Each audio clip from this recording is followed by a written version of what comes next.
So leo nataka kuongea about TikTok's pricing model na mbona niko so angry about it. So kwa wale juu nimekuwa nikitrack pricing model ya TikTok for the last one month. Now, one of the things ambazo ilifanyika, nilikuwa natumia data kujaribu kuwaonyesha the best bundle ambayo unafaa kununua for your business ama for you as a personal content creator. Now, one of the things ambazo ilipatikana, nitaputa up the sign ambayo nilipata ilikuwa that nilikuwa nimesema that the pricing model ambayo ilikuwa hapo before haikuwa ina make any sense because of how it was priced. But before niendelee, kama uko in the market for an electric car, unaweza reach out to us on WhatsApp ama Telegram on the number on your screen na tunaweza kusaidia upate the car that best suits you. So I don't know if kama walipata that video, na TikTok wali change their pricing model to a new formula sasa. So I was a little bit excited. This pricing formula is a little bit better than ile ambayo ilikuwa previously, but at the same time bado inakupenalize for buying a lot more coins than ukibuy less coins. But sasa hii ndio ile kitu ambayo ili hit ambayo kanikasirisha kidogo.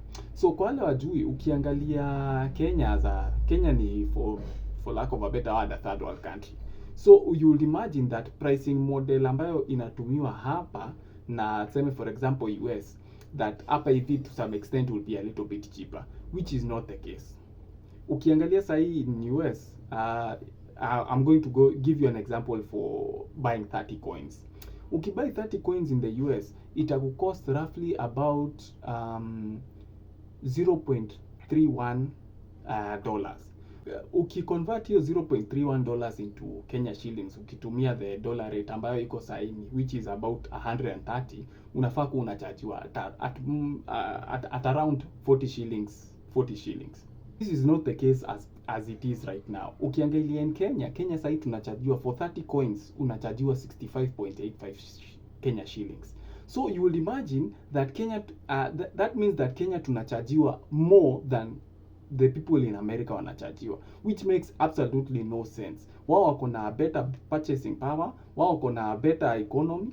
For me, it makes no sense. Na I don't know if it's something tunafaa ku complain about, because hiyo make any sense, especially for us as a market. Na sisi ambao tunatumianga TikTok ads ku drive engagement and business reach.